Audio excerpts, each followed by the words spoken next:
There are stories that seem to have been buried long ago, but if you listen closely enough, you can still hear them breathing beneath the soil. If you're drawn to those whispers, the ones between sorrow and something darker, then subscribe to Chains and Shadows, where the dead rarely rest. Now listen carefully. This is how it began. The village of Wexmere in the year 1883 had known many winters, but none as cruel as the one that took Clara Dunn. The snow had fallen for 7 days without pause, swallowing roads, silencing fields, and sealing every door with frost. Inside a lonely cottage at the edge of the moor, Henry Dunn, the village doll-maker, sat by a small coffin. His hands were still streaked with clay and varnish, the remnants of his last work before she died. His daughter lay before him, her face as pale as porcelain, her eyes closed as though pretending to sleep through her father's grief. She had always been delicate, like one of his dolls, skin soft, movements careful, laughter light as dust in sunlight. When the fever came, it was sudden, merciless. By morning she was gone. The villagers told Henry to let go. They brought soup, candles, prayers, but he sent them all away. He told them he needed silence.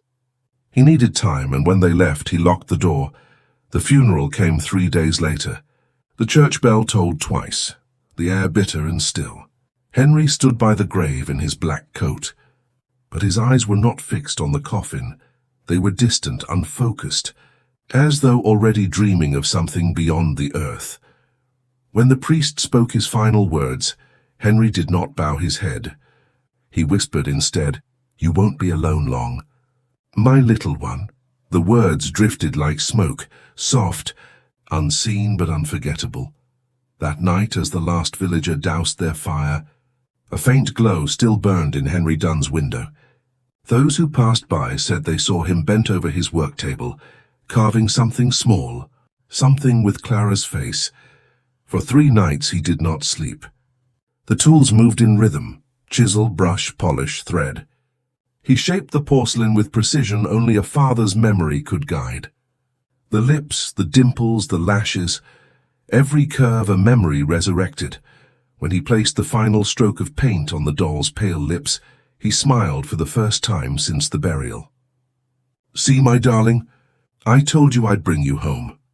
He set the doll upright on the table, brushed her hair back, real hair taken carefully from the locks he had trimmed before her burial, and stared into its empty eyes. The candlelight flickered across the smooth porcelain. The face was perfect. Too perfect, but something about the eyes unsettled him. They looked alive, even though he hadn't painted them yet. At midnight, Henry went to his bed, leaving the doll seated by the window. The wind outside pressed against the house like a whispering hand. The rafters creaked. The floorboards swelled and sighed.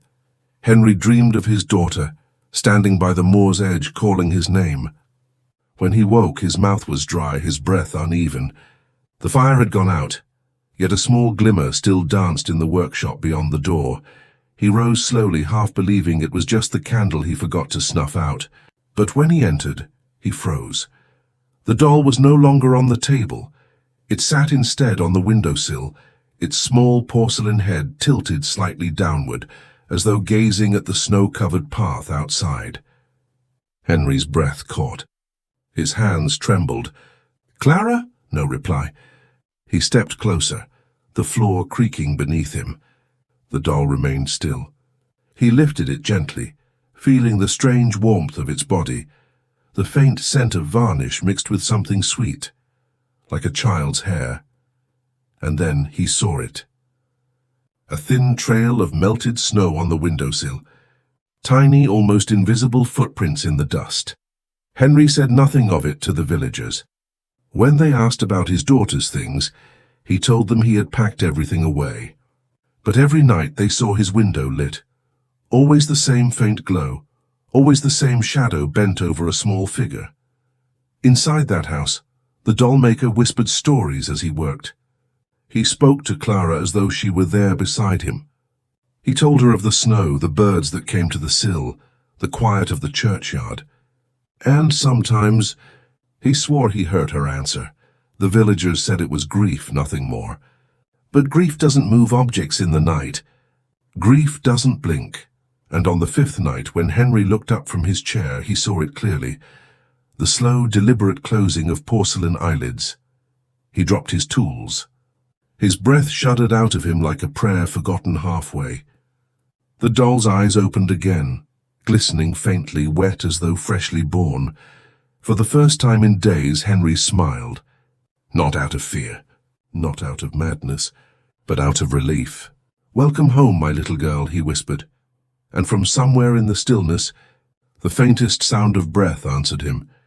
"If you're still here, and if this story made your heart tremble just a little, subscribe to Chains and Shadows. There are many more voices waiting to be heard." The following morning broke pale and soundless. The snow had softened overnight, muting every sound as if the whole of Wexmere had been laid under glass. Henry Dunn sat by the window with a cup of untouched tea, his eyes fixed on the doll. She sat opposite him on the table, just as he had left her. Her porcelain face was tilted toward the light, her lashes long and delicate, shadows flickering across her smooth cheeks. Nothing about her looked different, and yet Henry could not shake the memory of what he'd seen the night before. It had been too real, too deliberate, not the trick of candlelight. He leaned closer now, his hands trembling as he whispered, "Did you really move, my Clara?" The doll said nothing, of course, but there was something about her eyes. They seemed clearer now, less like paint, more like the still surface of a pond just before it ripples. Henry touched her cheek with his fingertips. The porcelain was cold, lifeless, yet he swore there was a faint pulse beneath it, like warmth trying to find its way out. He told himself it was grief again, fatigue, but the longer he stared, the less certain he became. For days he could not leave her. The workshop became his church, and the doll his altar. He spoke to her as though she were his daughter, telling her what he ate, what he dreamed, what the villagers said about them. He laughed softly when her head tilted slightly to one side, a trick of balance, surely, and he smiled when the wind tapped against the window pane, as though she were answering. At night he began to hear the small thing, faint clicks, soft shifting sounds like wood expanding or strings tightening. Once he heard a low, almost human sigh, and found himself whispering in reply, "You're here, aren't you? I knew you would keep your promise too." It was on the seventh night that Henry began his final work. There was one piece left unfinished, the heart. Every doll he had ever made had a hollow chest, an empty cavity where the wood curved inward to meet the porcelain torso. But for Clara he had carved something different, something that could fit inside, a small mechanism of brass and string, gears that could wind, a pulse that could beat. He had designed it years ago as a fantasy, a dream to make his creations live. But now it felt like destiny. He took out the device and turned it gently between his fingers. It ticked faintly, 1, 2, pause. 1, 2, pause, almost like a heartbeat. He looked at the doll's chest, at the small hollow he had left beneath her painted ribs, and whispered, "You kept your part, my love. Now I'll keep mine." It was nearly dawn when the sound began, a faint scraping from inside the walls, like tiny nails dragging along wood. Henry froze, his chisel half raised. He waited, breath shallow. Then came another sound, a knock, soft, deliberate, 3 times. From inside the workshop door, Henry turned, every muscle in his body tightening. The latch shivered slightly. The candlelight wavered. "Who's there?" he asked. Silence. He took a step forward. Another. The floor groaned beneath him. When he opened the door, there was nothing, only the empty corridor, cold and dark. But something had changed. Behind him the candle flickered violently, and a small voice, thin as breath, whispered near his ear, "Don't leave me again." He turned so sharply that the chisel clattered to the floor. The doll sat on the workbench just as before, except now her head was tilted differently, chin raised toward him, lips parted slightly. Henry's throat went dry. He stepped forward, touched her cheek again, cold, unmoving, and yet, when he pressed his ear near her face, he swore he heard something faint, like a clock ticking behind glass. He smiled, eyes wet, heart breaking open. "You're alive, my darling," he whispered. "You kept your promise." By morning, the villagers had grown suspicious. The gravedigger, passing by the cemetery, noticed footprints around a certain grave, small ones like a child's, pressed deep into the fresh snow. He followed them as far as the road before they vanished, replaced by drag marks leading toward the moor. He told the vicar. The vicar told the constable. But when they came to question Henry Dunn, his door remained locked, and the faint sound of something ticking echoed from within. They found him hours later, seated by the window, the doll in his lap. His hands were clasped around her, his eyes fixed on her face with a devotion too deep to disturb. He did not speak as they entered, nor when they asked their questions. He only whispered once softly to the doll, "I told you I'd bring you home." And for a moment, at a single terrible moment, the men swore they saw her blink. Outside, the snow began again, fine, endless, and patient. And as they left the cottage behind, one of them turned back and saw the candle in the window flare brighter, though no one had touched it.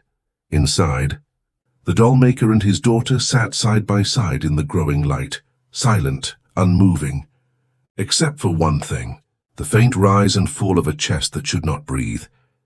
For 3 days no one saw Henry Dunn leave his cottage. The villagers whispered that he had gone mad. Others said he had taken his own life beside the grave of his child.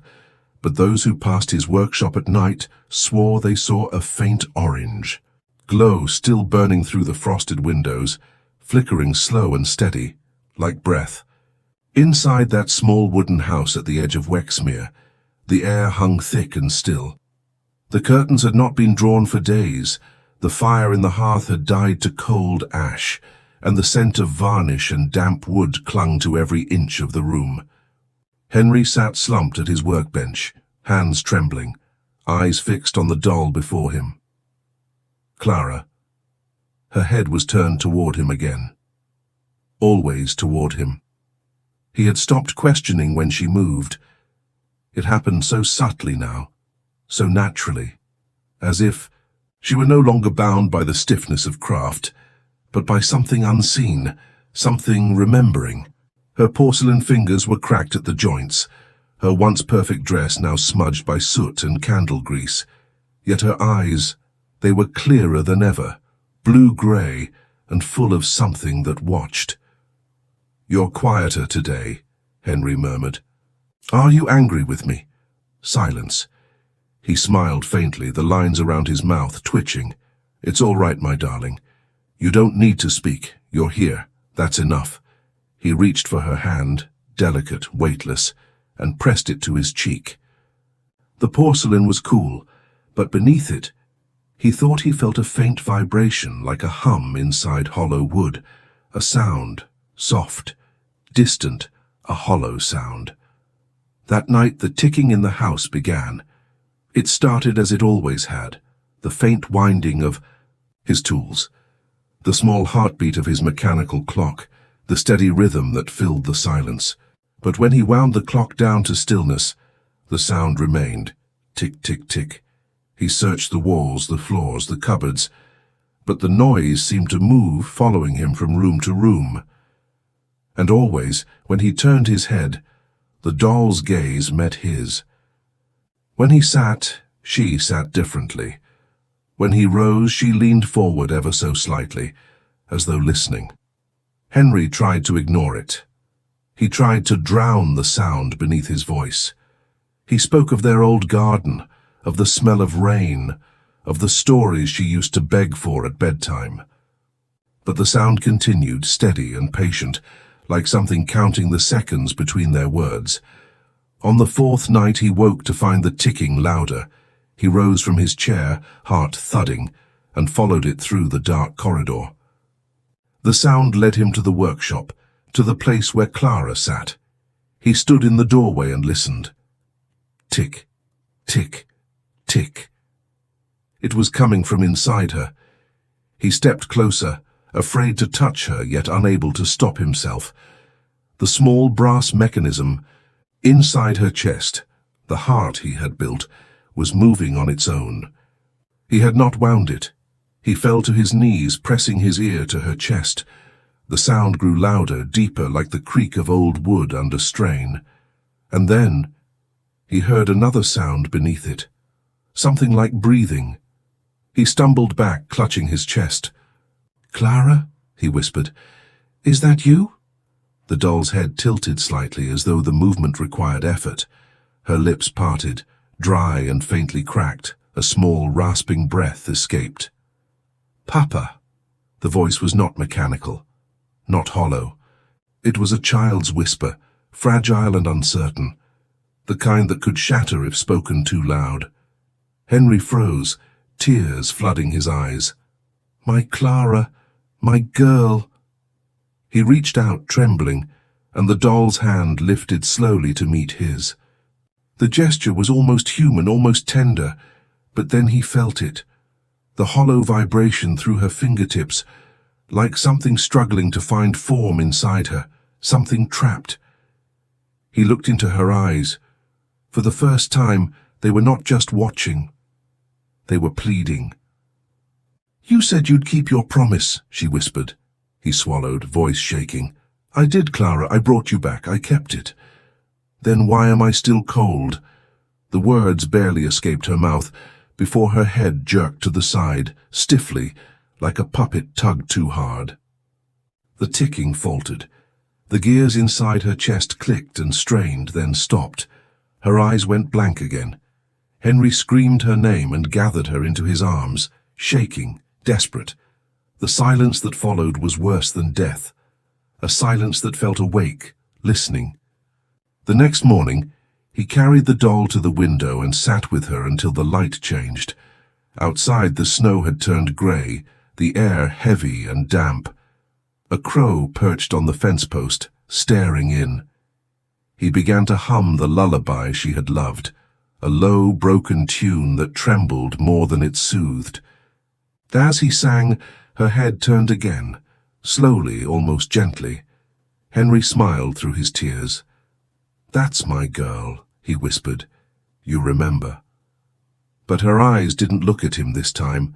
They looked past him, toward the small mirror nailed to the far wall. Henry turned to follow her gaze.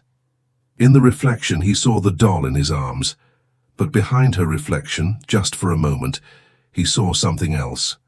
A child's face, pale, hollow-eyed, watching from inside the glass. He spun around, but the space behind him was empty. When he looked back, the mirror was cracked, and in the silence that followed, the ticking began again, louder now, coming not from the doll, but from somewhere deep inside the walls. A sound that did not stop, a sound that waited. The days that followed were a strange, waking fever. Henry Dunn stopped eating. He stopped opening his curtains. He worked only by candlelight, a pale shape in a dim room that smelled of oil and dust. The villagers, already wary, began crossing to the other side of the road when passing his cottage. They whispered that something moved inside his walls. The faint shuffle of a child's feet, the flutter of fabric, the sound of whispering when no one should have been speaking. They were not wrong for Henry. The house no longer slept. The noises had become constant. Faint knocks, sighs, and the slow, steady rhythm of something alive in the plaster. It wasn't the rats he'd once thought. It was softer, slower, like breathing. He would wake at odd hours of the night, candle still burning, the doll seated by the window as always. But each time she seemed closer, a fraction, an inch, and every time he moved her back, she returned again to that place, staring at the same section of the far wall, eyes fixed, unblinking. On the third night, Henry pressed his ear to that wall. He expected silence. Instead, he heard the faintest murmur, the sound of something brushing against wood, like small fingers tracing along the other side. He drew back, breath shallow, heart pounding against his ribs. "Who's there?" he whispered. No reply. But when he leaned closer again, the sound grew clearer. Small gasps, rhythmic, almost like a child crying softly in her sleep. Henry's hand trembled as he reached for his chisel. He began to carve away the plaster, the dust filling his lungs, the candlelight wavering as he dug deeper. The wall gave a long, low groan, old wood bending, nails sighing loose. Then he saw it, a hollow behind the boards, no larger than a small child. Inside, darkness, but not empty darkness. There was something there, something pale, unmoving. He reached inside and his fingers touched cloth. Smooth, delicate, familiar. He pulled it free, choking on dust. It was a small dress, faded blue, trimmed with lace. Clara's dress, the same one she had been buried in. Henry fell to the floor, clutching it to his chest, shaking. No, I buried you. I buried you. He turned toward the doll, eyes wide, pleading for reason, for comfort, for something human. But she only sat there in the candlelight, her glassy eyes staring back, unflinching. What are you? He whispered. For the first time, the air in the room seemed to move, slow and deliberate, as if something invisible had drawn a long breath. A low, creaking voice, distant but unmistakable, slipped through the room. You promised. The candle flickered violently. Henry stumbled backward, his chair toppling. Clara? Clara, where are you? The whisper came again, closer this time from behind the wall. Cold, Papa. I'm cold. Henry's chest constricted.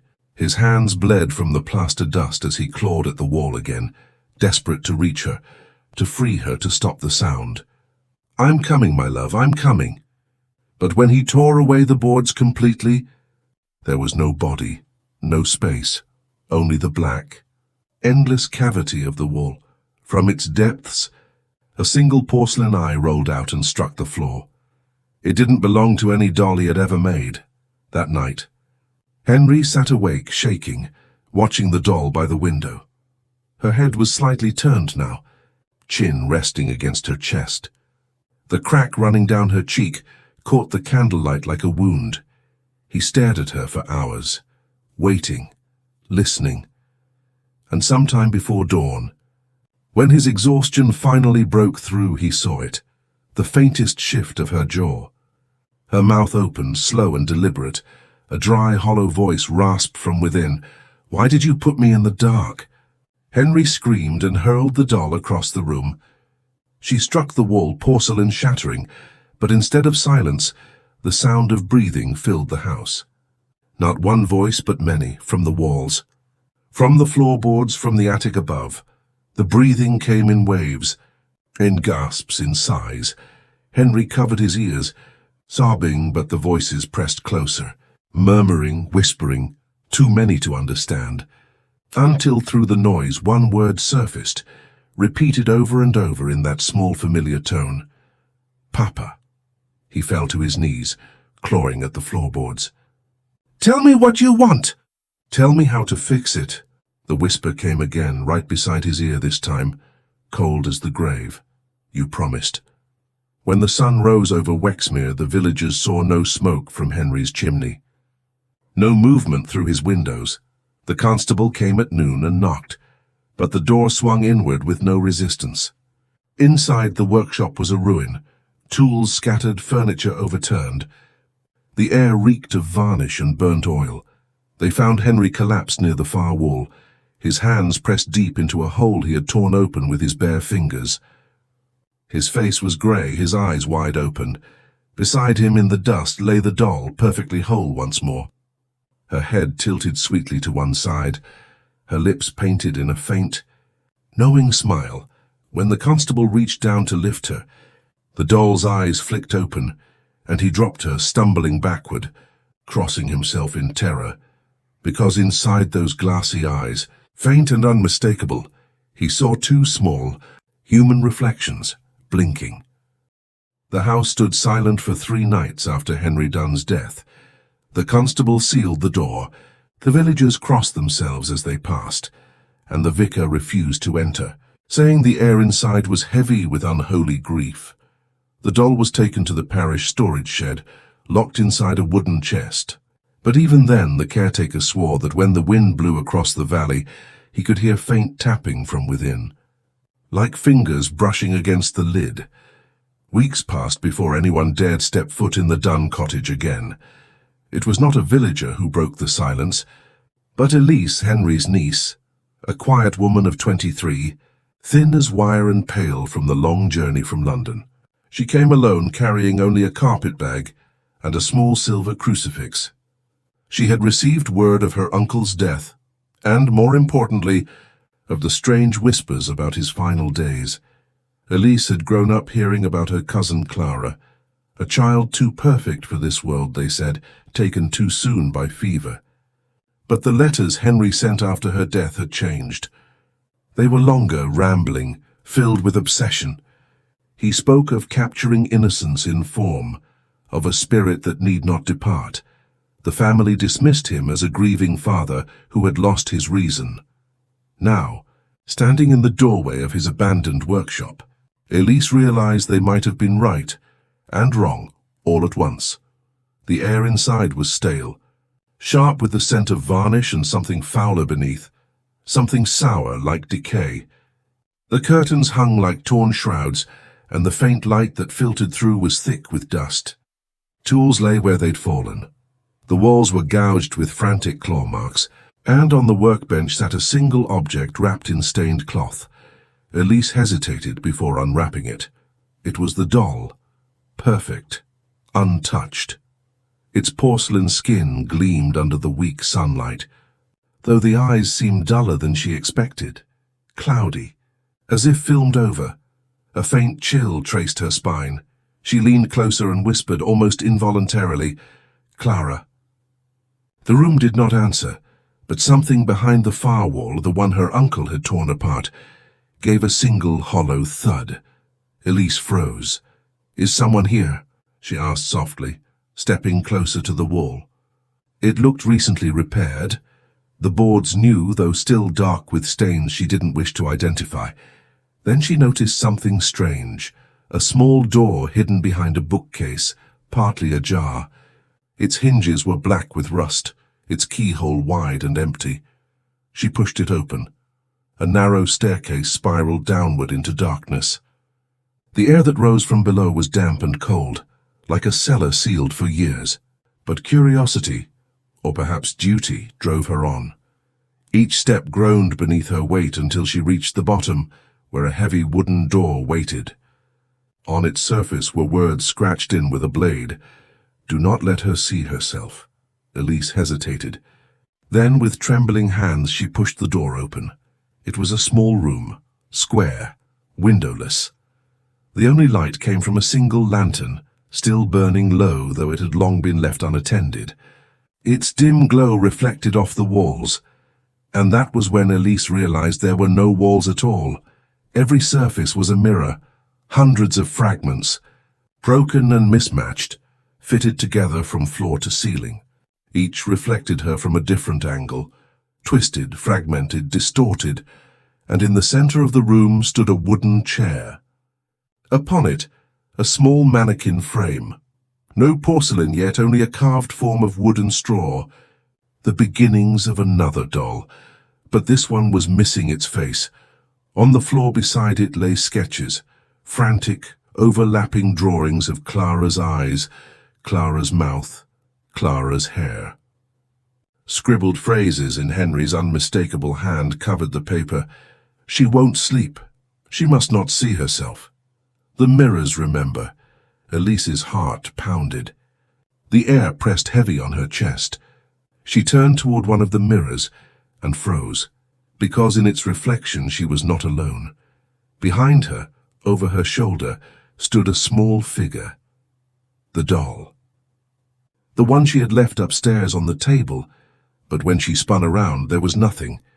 Only the doorway. Her breath came fast now. She took a step backward, eyes darting from mirror to mirror. Each one showed a slightly different room, a slightly different Elise. In one, her reflection was smiling, though her own lips were still. In another, a faint shadow stood beside her, small and pale, clutching something in its hands. A child's toy. "Clara?" Elise whispered again, her voice shaking. "Is that you?" One of the mirrors rippled, just slightly like the surface of disturbed water. Then came the faintest whisper, so close she thought it came from her own reflection. "You can help me." Elise stumbled back, eyes wide. What do you want?" The voice came again, softer, pleading. "He trapped me here." Her gaze flicked to the writings on the wall again. "Do not let her see herself." Suddenly it made sense. The mirrors weren't there to reflect. They were there to contain. A sharp noise broke her thoughts, glass shifting, cracking. Elise turned. One of the mirrored panels was bulging outward, as though something behind it was pushing, pressing to get through. The cracks spread like veins. Spider-webbing across the surface, she backed toward the stairs. "Clara, I'm sorry. I didn't mean to—" The glass shattered outward. A small hand, porcelain white, impossibly cold, shot through, gripping her wrist. Elise screamed and tried to pull free, but the grip was iron. From the mirror, the child's face began to form, soft, cherubic hair of golden curls. But the eyes were real, human, blinking. "You promised too," the voice said. Elise tore herself free, stumbling backward onto the steps. The mirrors around her began to shake violently, each one distorting, flashing with shapes. A man's face, Henry's face, screaming, twisting, melting into the reflections. "She won't sleep. You mustn't let her see herself." The room trembled as the mirrored fragments fell, one after another, until only darkness remained, and in the silence, a faint sound, a blink, slow, wet, deliberate. When the villagers found the house again the next morning, the door at the top of the stairs was closed.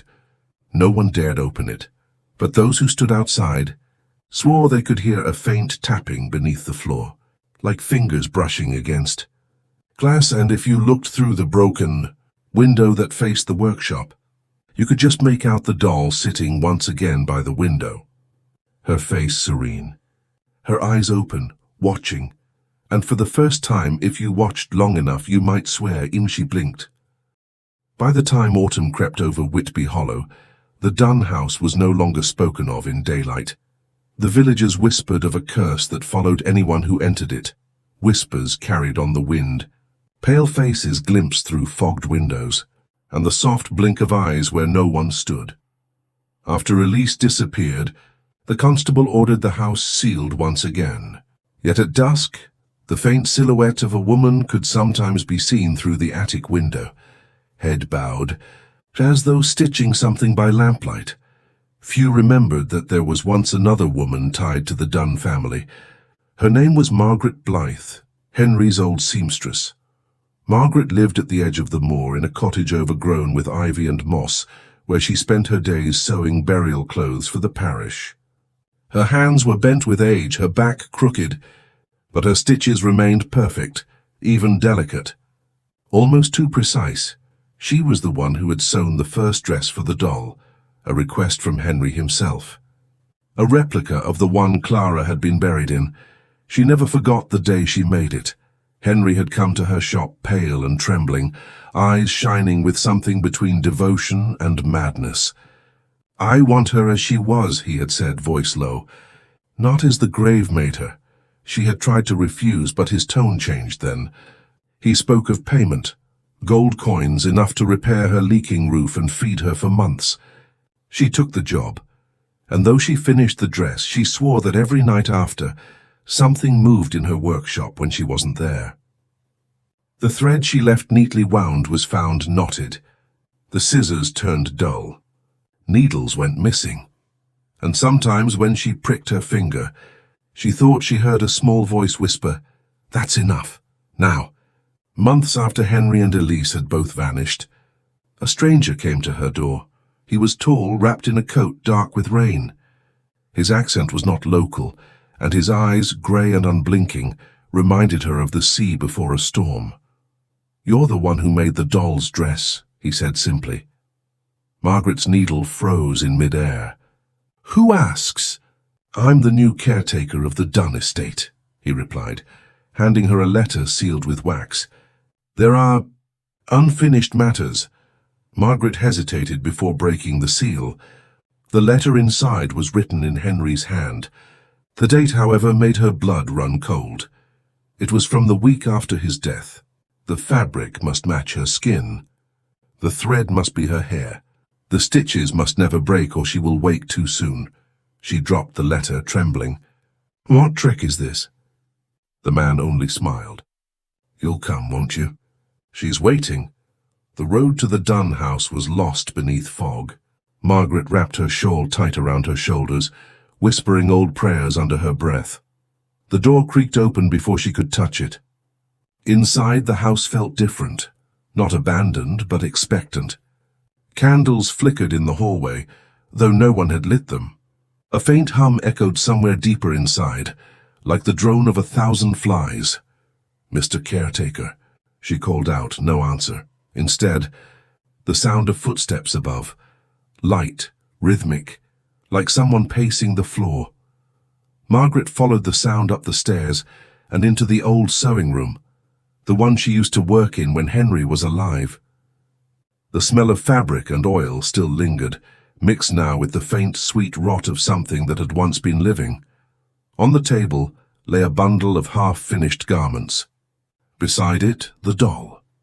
She was dressed now in the same white frock Margaret had made months before.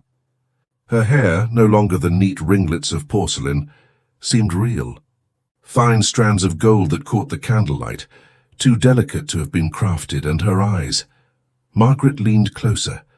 The pupils shifted just slightly, as if adjusting to the dim light. She stepped back, heart pounding. "No, you're not real. You're not." A faint whisper rose from behind her. "Who stitched me wrong?" Margaret spun around. The caretaker stood in the doorway, half hidden by shadow. His face was pale as bone, and though his lips never moved, the voice and that small childlike whisper came from him. "Mr. Caretaker." She breathed.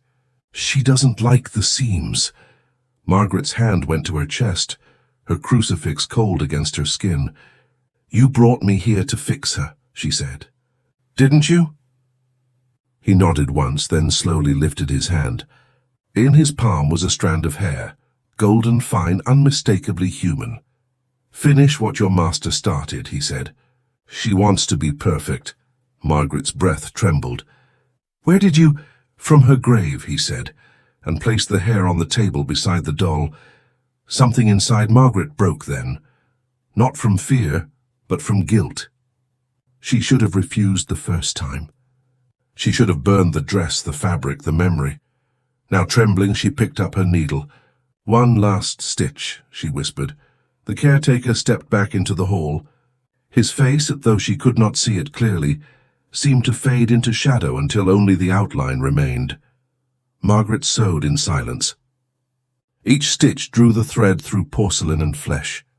The sound was faint, like cloth tearing under water, and then the doll's eyes rolled upward, once, twice, before settling again. Margaret dropped the needle. "No, it can't be." The doll's lips parted. "Thank you, Miss Blythe." Margaret stumbled backward, knocking over the chair. Her pulse thundered in her ears. What do you want from me?" "He promised me forever." The voice came not from the doll's mouth, but from the very walls. It echoed through the house, a chorus of whispers overlapping, rising like a wind that carried weeping within it. "He promised. He promised. He promised." The candles blew out. Margaret fumbled for her shawl, but her hands met something slick. When she looked down, her fingers were red, her own blood, drawn by a dozen invisible pinpricks. She stared at her palms. Tiny threads ran through her skin, tightening, pulling, as if sewing her fingers shut. "Don't leave me," the doll whispered again. Margaret screamed. The mirrors along the hall began to hum, faintly glowing with ghostlight. Inside them her reflection blinked, though she could not. When the door burst open hours later, the constable found the sewing room empty. Only the doll remained, sitting upright on the table, her dress immaculate, her hands folded neatly in her lap. Across her porcelain cheek, a thin line of red thread was stitched into a smile, and in the chair beside her, where Margaret's shawl was draped, a spool of thread slowly unwound itself, as if guided by a hand that wasn't there. By November, the storms had returned to Whitby Hollow, slow, relentless rains that turned the streets to grey rivers and the air to breathless mist. The Dunn estate sat alone at the hill's edge, its windows like blind eyes watching the drowned fields below. For most, it was a place spoken of only when the lamps were lit and doors locked. Yet every storm seemed to draw one figure closer to it, a man no one knew but everyone had seen. He was first noticed by the baker's wife. She swore that one night through the fog she saw him standing across the road from her house, tall, gaunt, with a hat pulled low over his brow. He did not move for hours, she said, not even when the rain lashed against him. The next morning, there were prints in the mud that led toward the Dunn house, and none that came back. Then the constable's boy claimed he saw the same man near the churchyard, whispering to the graves. He was talking to someone, the boy said, but there was no one there. By the third sighting, the town had begun calling him the man from the window. No one knew his name until he arrived at the inn one cold evening, drenched and wordless, asking only for a room and a fire. The innkeeper, Mrs. Gell, hesitated. His clothes were fine but out of fashion, and his skin had that waxy pallor of someone unaccustomed to daylight. Still, she obliged. He gave his name as Mr. Ward. He spoke little, but at night his footsteps echoed through the corridors. Guests complained that he wandered long after midnight, stopping at their doors as though listening, and once when Mrs. Gell checked on him, she saw him standing before the cracked mirror in his room, not moving, not breathing, simply staring into it, his fingers brushing the glass. When she spoke, he turned with a faint, polite smile and said, "It listens when I look." She left the room and never returned after dark. 2 nights later, he asked for directions to the Dunn estate. "The old doll-maker's house?"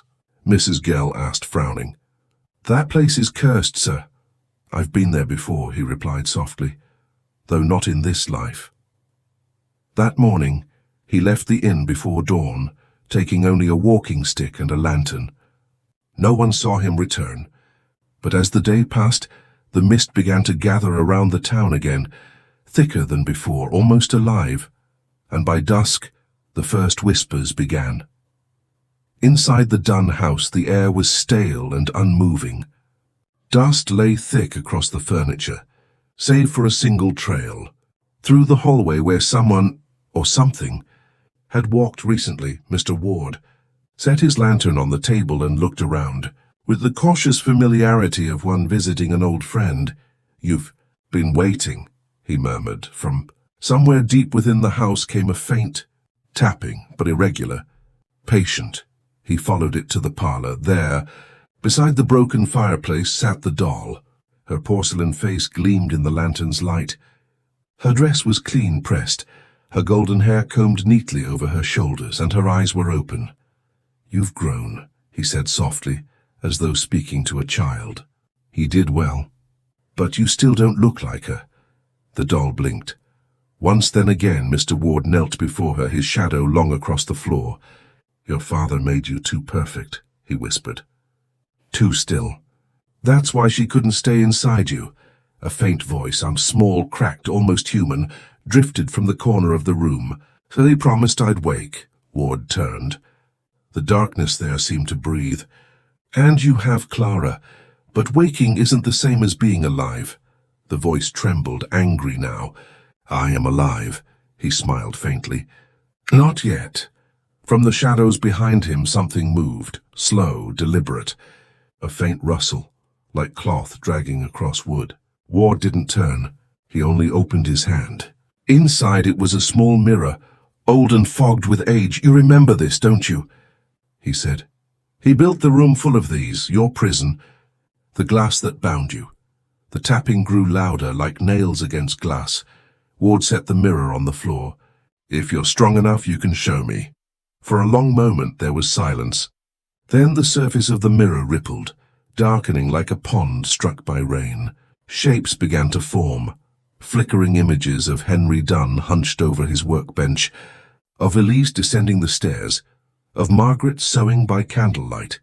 Their faces turned toward Ward one by one, mouths open in silent screams.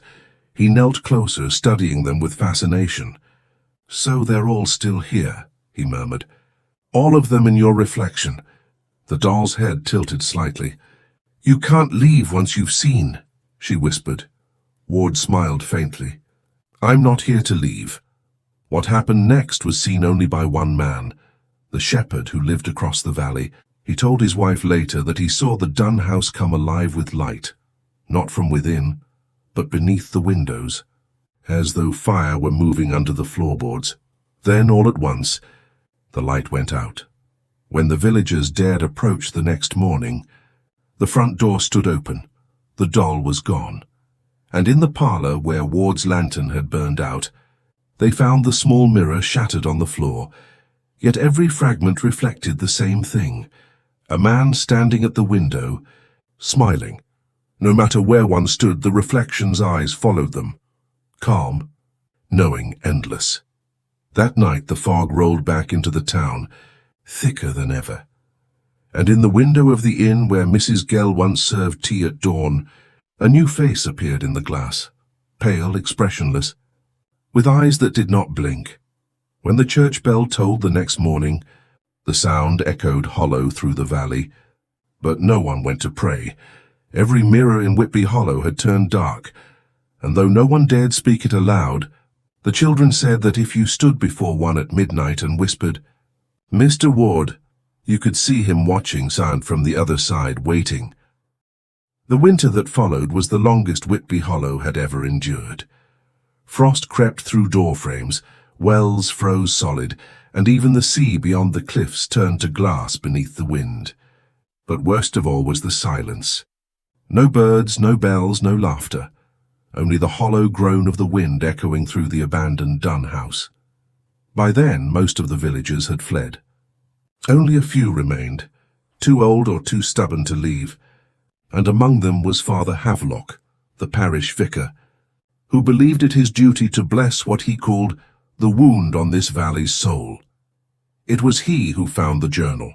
It was buried behind the altar of the old chapel on the Dunn estate, sealed in a tin box wrapped with twine and wax.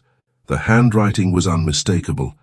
Henry Dunn's Father Havelock sat by candlelight that night, his breath visible in the cold, as he began to read the first entry. April 2nd, 1883.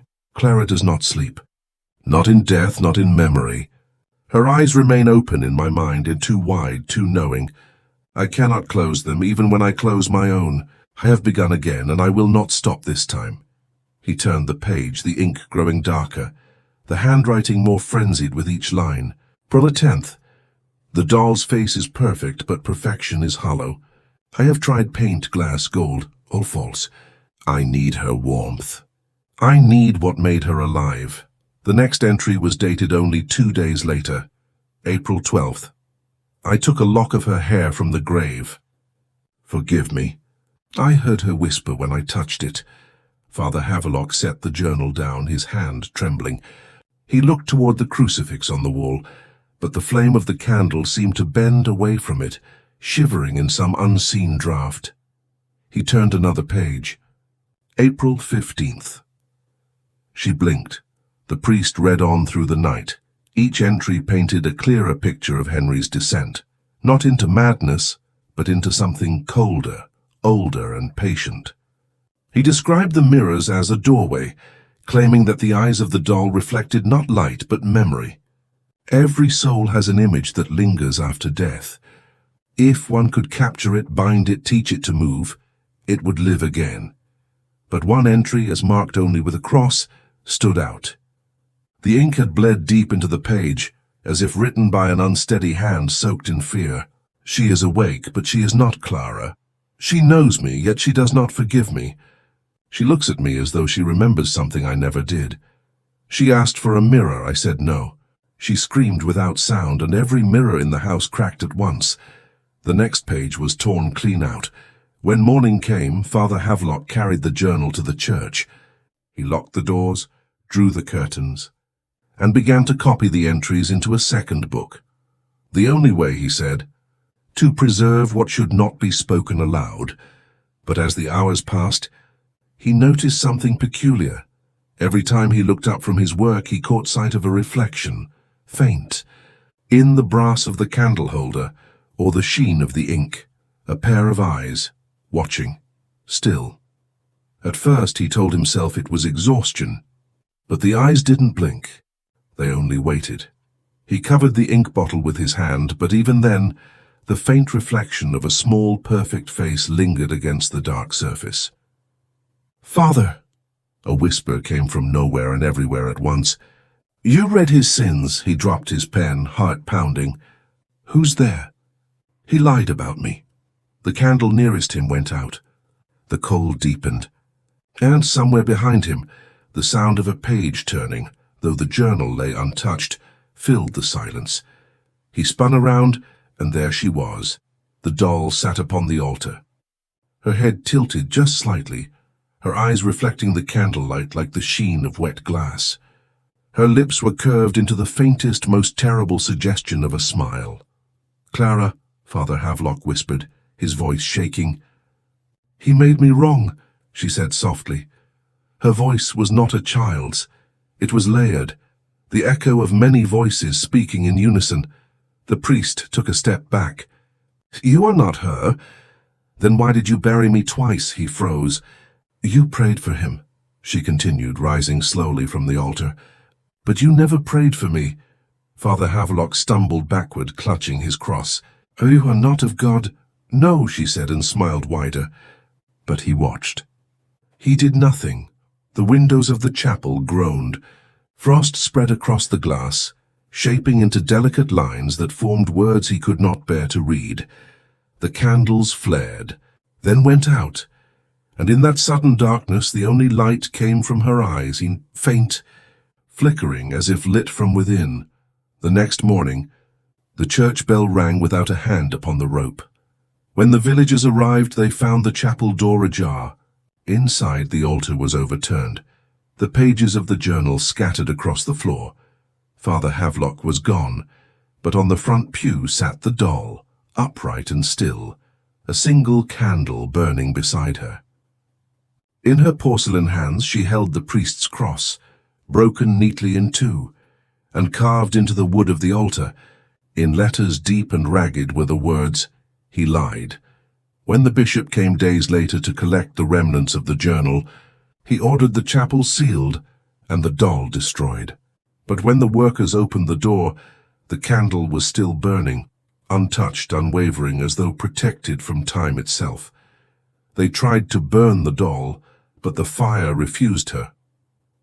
The smoke turned inward, the flames guttered out, and the ashes beneath the pyre were cold. In the end, the bishop had her locked away in a lead-lined box and buried beneath the rectory. But the gravedigger, an old man whose name no one remembers, swore afterward that when he turned to leave, he heard a sound rise from the earth, not a scream, not a cry, a slow, deliberate blink.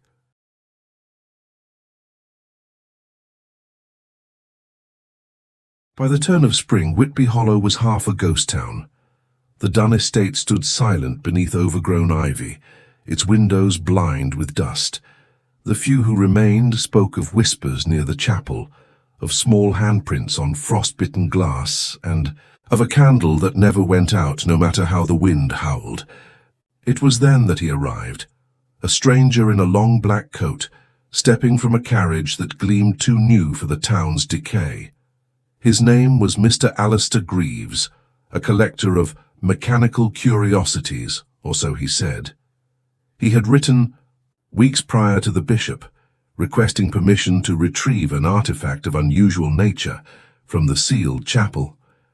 His letter was polite, even reverent, but beneath the ink there was hunger. When he arrived, he brought no assistants, no guards, no priests. only a silver case, a lantern, and a key he claimed would fit any lock made by guilt. The caretaker hesitated when he saw the man's papers. "That chapel's been closed since Father Havelock vanished," he warned. "Best not go stirring the dead, sir." Greaves smiled faintly. "The dead have nothing I need, but what he made, that is another matter." That evening, the caretaker followed him to the chapel doors. The hinges protested as they turned, groaning like a throat refusing to speak. Inside, the air was cold enough to sting the lungs. Candle soot streaked the walls. The altar still bore the carved word, "He lied." Greaves' boots echoed on the stone floor. "Astonishing," he murmured. "She's been awake all this time." The caretaker stiffened. "She?" But Greaves didn't answer. He went straight to the altar, tracing his gloved fingers over the marks left in the wood, then kneeling where the doll had once sat. He pulled a small compass-like device from his pocket. Its needle spun wildly, never settling. "Yes," he whispered. "Still strong, still here." He lifted a floorboard with a pry bar, and beneath it, the air grew colder still. There, wrapped in linen blackened by age, was the lead-lined box. The caretaker took a step back. "You can't—" But Greaves was already unsealing it. The lid creaked open with a metallic sigh, and from within came a faint smell of earth and ash, and something sweeter, like lavender left too long in a coffin. Inside lay Clara's doll. She was as perfect as the day Henry Dunn had made her, porcelain skin pale as moonlight, lashes delicate as cobweb threads, and those eyes, glass yet deep enough to drown in. Greaves' voice softened. "You poor creature. So many years forgotten."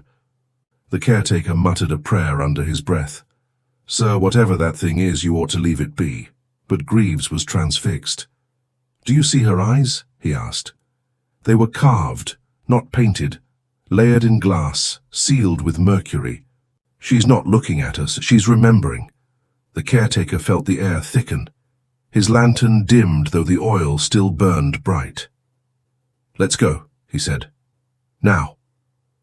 Greaves ignored him. He pulled from his case a small tuning fork and struck it against the floor. The note hung in the air, thin and sharp. The doll's head tilted slightly, as if listening. Then her eyelids shifted. The caretaker dropped his lantern.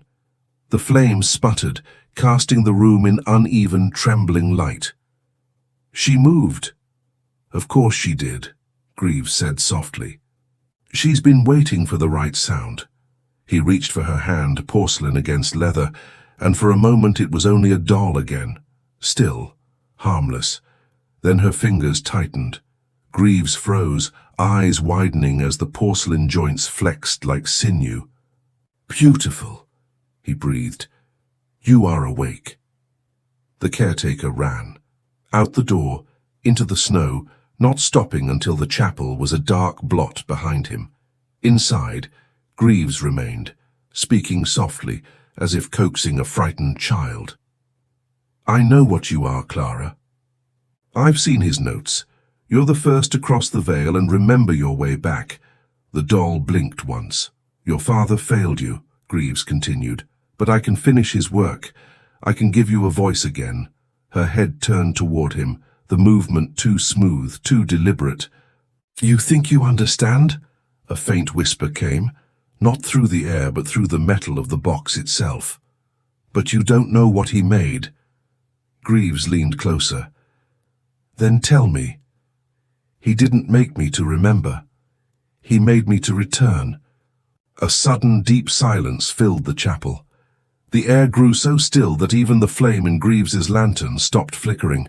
"He gave me her face," she said, "but not her soul. There was no room left for that." Greaves's voice trembled now, awe replaced with fear. "Then what are you? What's left when you copy the dead too well?" The doll stood.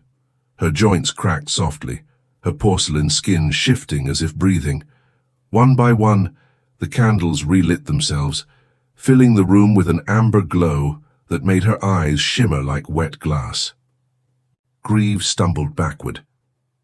"You shouldn't exist." "Neither should you," she whispered. The shadows of the chapel lengthened, stretching toward him like reaching hands. The walls seemed to close in, every reflection in the brass and glass warping to show her face, not his. Greaves turned to run, but the door he'd entered from was gone. Only the wall remained, smooth and unbroken. Behind him, she took another step. "He lied to you too," she said. "He said I could be contained. He said I would sleep." Her reflection rippled across the floorboards, mirrored 1,000 times in the glossy surface of the lead box. But dolls don't sleep. And then, all at once, the light vanished. When the caretaker returned with help the next morning, the chapel stood open again. The altar was overturned. The floor was slick with frost, and in the center of the room lay Greaves's silver case, twisted open like a broken rib cage. The doll was gone, but on the wall behind the altar, where once it had read "He lied," there was now a new inscription, carved into the stone as if by a child's hand. He listened, and on the floor beneath it they found Greaves's reflection. Not his body, only the reflection, pressed flat against the wood, staring upward with eyes that blinked once and never again. There are stories in Whitby Hollow that refuse to die, not because people keep them alive, but because silence cannot hold them. By the winter of 1884, the chapel was sealed once again, and no one dared go near it. Yet, every dusk, someone swore they saw a lantern moving through the old Dunn estate, flickering through broken windows, like a restless spirit trying to find its own grave. It was said that the doll maker, Henry Dunn, had been buried in the parish cemetery beside his wife. But the soil above his grave never settled. Every thaw it rose and sank again, as though something beneath still shifted, still worked. Then one night, the caretaker's boy went missing. He had gone to fetch kindling from the old workshop behind the Dunn house. By dawn the door stood open and the hearth was cold, but on the bench, in the dust, were small porcelain fragments, shaped like fingertips, and a name carved beside them, Father. Weeks passed before anyone dared enter the workshop again. When they did, they found that every unfinished doll, the cracked ones, the ones Henry had abandoned, were gone. Shelves empty, glass eyes missing, tools left as if someone had just been working. And in the center of the room sat a chair, the same chair Henry Dunn had built for Clara the year she died. Upon it lay a coat, threadbare, blood-stained at the cuffs, and beneath that, something breathing. When they pulled the coat aside, they found a figure bent forward, hands trembling, stitching something with careful precision. The man's face was pale, waxen, like old paper soaked in tallow. His eyes, oh, they were the same grey eyes that once belonged to the doll maker. But what he was making wasn't a doll. It was himself. Porcelain ribs, a spine of wood and wire. Skin, half clay, half flesh. He was remaking what time had taken from him, and beside him stood her, Clara, unchanged, unaged, beautiful in a way that made beauty obscene. Her glass eyes blinked slowly, too slowly, like the turning of clock hands that had forgotten their purpose. "You shouldn't have left," she said softly. "I couldn't," the man replied, his voice hollow, trembling like wind through bone. "I was pulled back. You promised I'd never sleep alone." "I know." He reached for her face, brushing the side of her porcelain cheek. For a moment there was tenderness, the faint ghost of love in something no longer capable of it. Then his expression twisted, a craftsman's focus overtaking a father's mercy. "But you broke, Clara. You broke too soon. You made me break." She stepped closer. "You filled me with her memories, her laughter, her death. You wanted a daughter who couldn't die. And now you want to fix me." Her voice was calm, but behind it was something ancient, something not human at all. Henry shuddered. I just wanted to make her whole. You did. Her hand touched his wrist. The skin beneath her fingers began to harden. The veins blackened, the flesh turned pale, then glossy. Porcelain. He gasped, trying to pull away, but she held him. You wanted me to last forever, she whispered. Now you will too. The transformation spread quickly. His arms stiffened, his breath turned shallow. The cracking of bone echoed like wood splintering under ice. His mouth opened, but no sound came, only a dry exhale as if the lungs had turned to dust. I was your final creation, she said. Now you're mine. When it was done, the workshop was silent again.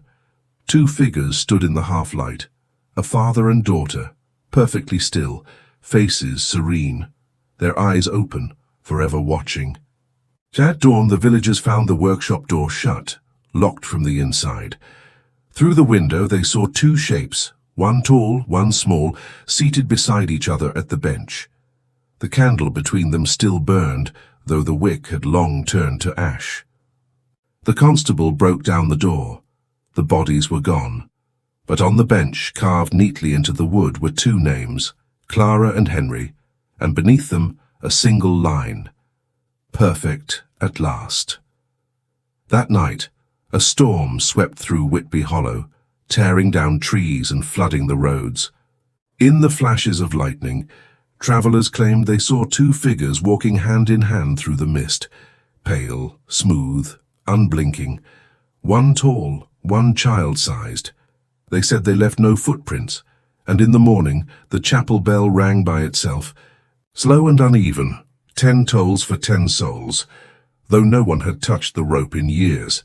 When the wind passed, the only thing left was a small porcelain hand, lodged in the grass near the church gate. It was cracked, yet soft at the edges, like something that had once been alive and simply forgot how to die. And so ends the tale.